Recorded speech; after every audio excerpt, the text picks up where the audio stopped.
Welcome to Heartbreak Chronicles. Airports were a necessary evil for his job, but he just hated them. They have damaged his marriage, packed with people waiting like cattle to be airlifted to their destinations, and who will indeed be treated like cattle. Maybe he should adjust his mindset and accept the status quo. After all, he gets paid handsomely to put up with it. 10 years ago, he had to stand in line to check in, then stand in line to go through security, then stand in line to board the plane, and then stand in line in the aisle after boarding, waiting for the passengers in front of him to put their bags in the overhead racks as the line moved slowly toward the back of the plane. Now, as an experienced traveler, if he doesn't want to talk to anyone, he's perfectly capable of doing so. He no longer has to check his luggage, and TSA PreCheck has cut his security time at most airports dramatically. His monthly cross-country trips, plus additional short-haul trips, have allowed him to accumulate a solid membership with the usual airlines, eliminating the need to sit in the back of the plane and allowing him to board after first-class passengers. His credit card even gave him access to the lounge, which is quite pleasant in the Miami airport. He still doesn't like airports, even though the experience is much better now. Today, however, in the lounge Victoria, an attractive middle-aged woman in a frilly dress was chatting with him. She looked a few years younger than him, her deep V-neck line hidden by a cardigan. Toward the end of the conversation, she let the cardigan open a little more, which made his mouth go dry. He also shared his travel stories pleasantly and candidly, and at the end of the conversation, she handed him a business card. He glanced quickly at the business card, not wanting to take his eyes off Victoria, and realized that she was also from Denver, which got them talking for a few more minutes. She said she had one more stop to make elsewhere before going home, so maybe it was for the best. After a pleasant conversation, they each headed for their respective gates. Was she flirting with him? Maybe, probably. He regretted not realizing it at the time. Over 20 years of marriage had dulled him to flirting.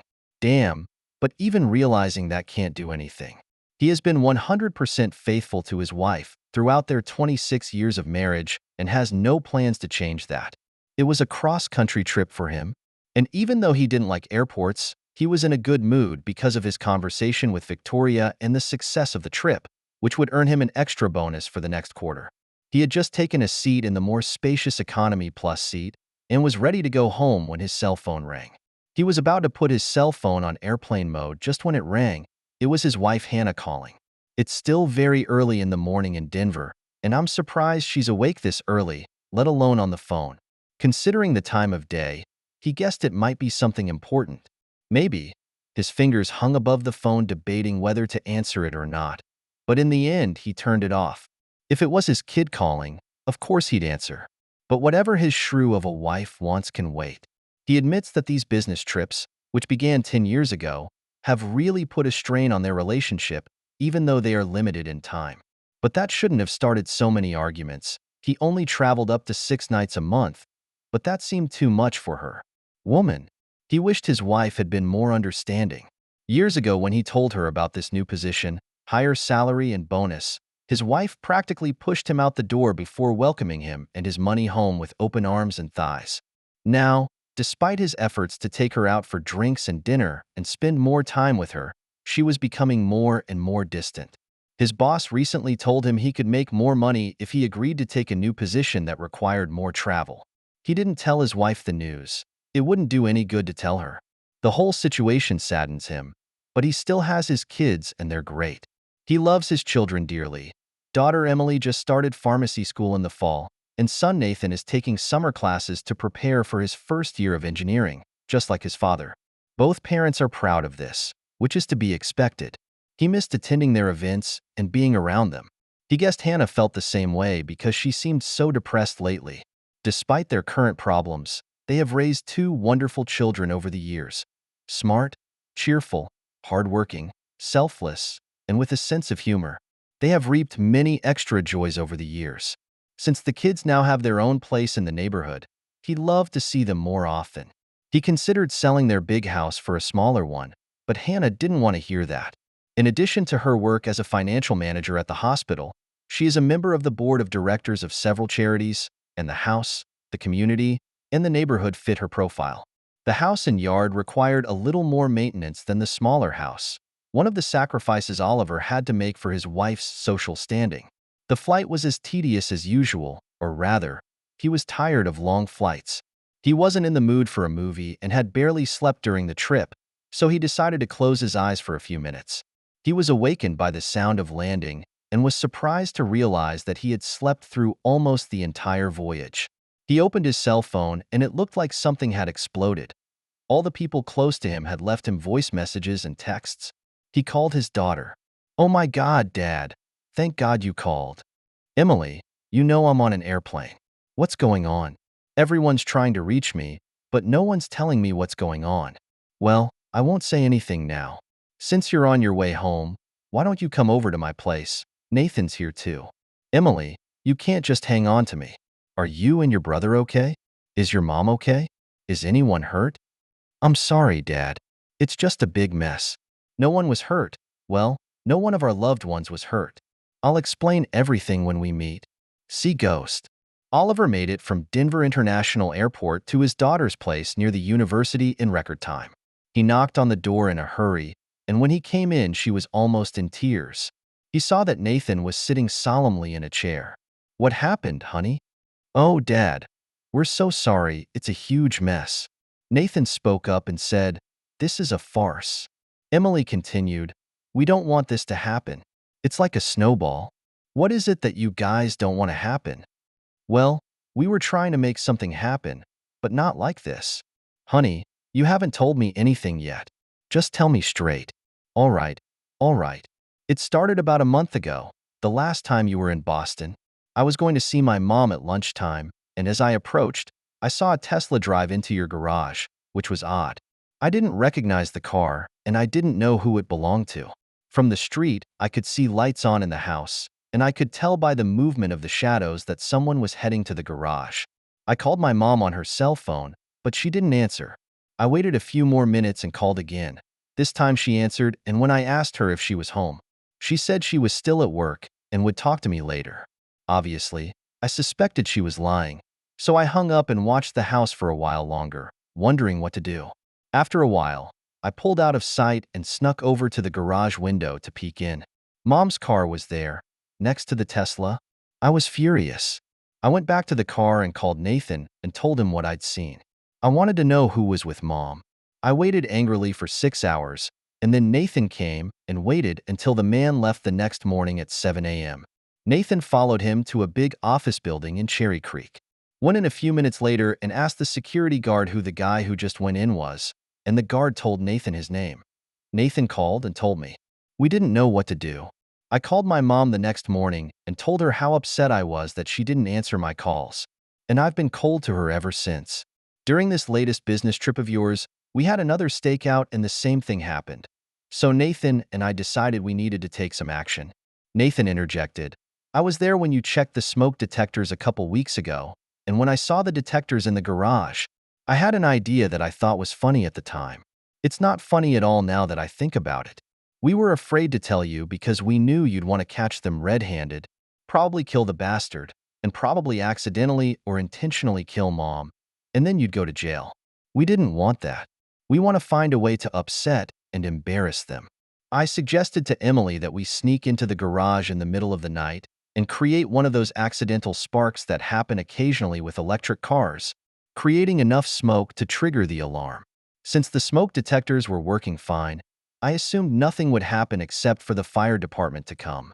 "I guess that means you don't know that the garage has heat detectors instead of smoke detectors," Oliver said. Nathan gave a surprised look. "Oh crap. No wonder the alarm went off so slowly." Oliver shook his head. Emily interjected, "He thought it would be awkward to have the fire department come, but it wasn't enough, so I kind of stepped in and intervened." Oliver is stunned and begins to understand the implications of the various things the kids are telling him. He asked, "It looks like my marriage has turned to ashes. Is our house still intact?" Emily replied, "What? Oh yeah, mostly okay. Oh man. I've been to the house twice since Mom left for work, and each time I found one of Mom's Magnum wine bottles in the trash. I know she likes to keep her wine bottles in the cooler all the time, so this seemed like a perfect opportunity to exacerbate their embarrassment. It's easy to buy Viagra or similar online these days. so I ordered some. I'm studying to be a pharmacist, and with my chemistry degree, it's not hard to turn pills into liquids. Oliver interrupted. You're not really going to do that, are you? I'm afraid I did. Yesterday afternoon, I snuck into the house and checked the liquor cabinet and found that Mom had opened her Magnum bottle, resealed it, and put it back. It turned out to be only a glass or two short, so I poured my mixture in, stirred it, and put it back to make sure I hadn't left any traces. We assumed that when the fire department arrived, they would have to leave the house in a hurry, and there would be no way to hide it, so it would expose her and her lover to all the neighbors. It was Nathan's turn to speak. Just before midnight, I climbed in through the garage window I had opened earlier. It took a while, but by using the car's charging port and a few tools, I managed to create an electric arc that heated up the metal around it. I don't know if his car malfunctioned or what, but suddenly there was a shower of sparks. I knew it would set off the smoke alarms, or at least I thought it would, so I rushed out. It looks like the battery caught fire after I left, which I think it did because not only his car but even Mom's car caught fire before the firemen arrived. At that point, the house alarm went off like crazy and could be heard throughout the neighborhood. Emily says, you know what it's like when Mom gets angry, like her brain completely stops working. That's where the story gets interesting. More fun than my wife cheating on me and my house on fire? Emily continued, we told you the house didn't burn down. Oh, great. Anyway, during the brief conversation I was allowed to have with my mom this morning, she told me that when she heard the alarm, she jumped out of bed. She shook Robert, but he wouldn't wake up. She knew he had been drinking a lot, couldn't wake him up, thought he was dead, and went into a panic. She called 911 from the house phone and started screaming, fire, call an ambulance, and then grabbed him by the ankles and started dragging him from the bedroom toward the exit, completely oblivious or thinking that they were both naked. He was too heavy for her to carry down the stairs, so she had to drag him. She still wasn't thinking, do you remember when that nail in your bedroom entrance hooked my sock when I visited a couple months ago? Well, it looks like you either didn't nail it back up, or it's cocked back up. Because guess what? Mom was dragging Robert and he was too heavy, or the nail buckled higher, and it ended up hooking him. This is where all the Viagra and booze came into play. The carpet nails not only cut his groin, but because he was still spry there, the nails cut all the way from there to his stomach and face. Because the house was dark and he was unconscious, Mom didn't realize this and continued to drag him down the stairs, thumping and banging down each step. I almost felt bad for the guy. In addition to the 3-foot-long scratches where he started bleeding profusely from his groin, there were carpet burns from his groin to his nose, which must have been especially painful when he fell with a thud from the last step to the tiled floor in the kitchen. I'll bet being dragged across the tile to the front door didn't feel very good either, especially when his head hit the threshold and rolled down the porch steps to the sidewalk. Thud, thud, thud. It looks like he's covered in scrapes, and there's a nasty gash on his face. Oliver didn't feel too bad about that. Nathan took over. The alarm at the house must have woken up the rest of the neighborhood, because it looks like there was quite a crowd present when Mom dragged her lover, both of them naked, out the front door. Timothy from across the street even recorded it on his cell phone and sent it to me. Here, take a look. Oliver looked incredulously at the video on Nathan's cell phone. Hannah walked out of the front door of the house naked and backwards, and sure enough, Robert's head bounced off the concrete as she dragged him down the steps. Either her adrenaline was spiking, or she was stronger than he thought. The ambulance and fire department arrived right after that. He watched as rescuers rushed into the house and opened the garage door and began spraying everything inside and outside the garage with a hose. The EMTs approached his naked wife with a first aid blanket to cover her, then rolled Robert over, his bleeding tool still hard and swinging for all to see.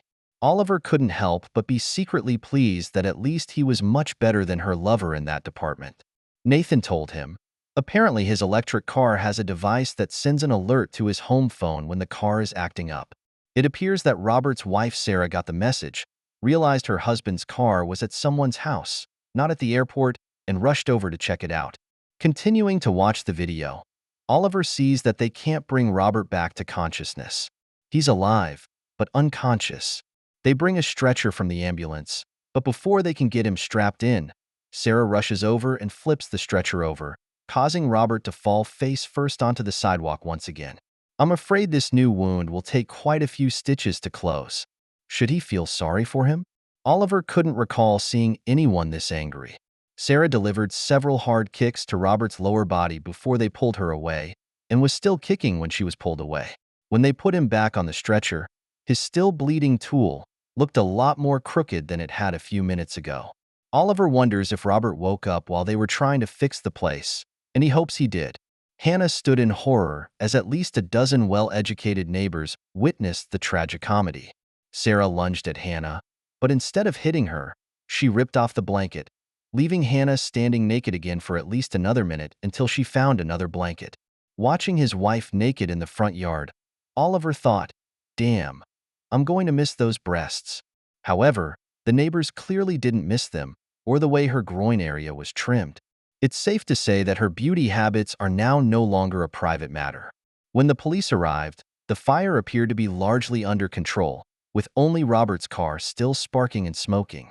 Sarah was practically foaming at the mouth with anger, yelling at the police to arrest Hannah, and although no one knew on what charge, an officer took a visibly shaken Hannah to the back of the police car just to get her away from Sarah and the onlookers. Emily says, "We knew Robert was married to Sarah, but didn't realize she was the daughter of the district attorney. It seems she or her father had enough clout to get the police to take Mom to the station and keep her in the interrogation room all night, wearing only that blanket. She wasn't let out until 6 in the morning, and she tried to call you. But you didn't answer. Some people say God isn't merciful. I don't think so." The problem is, because Robert didn't wake up right away, they did a toxicology test on him, and the only abnormality they found was a large amount of Viagra. When his wife heard about this, she blew a gasket because he has a heart condition and would never take the stuff. At least that's what she said. The doctors said it's a good thing there was a fire that allowed him to get to the hospital in time, or he could have gone into a coma and that would have been really bad. Oliver asked, "Where is your mom now?" Emily said, "She's still at the police station. They said they'd call us when we could pick her up." "Dad, I'm so sorry. We should have just told you instead of trying to get back at her. We got so angry and just made a bad situation worse." A smile slowly spreads across Oliver's face as he watches the children's horrified expressions. He stood up and said, "I appreciate everything you guys are trying to do, and really, it means a lot to me.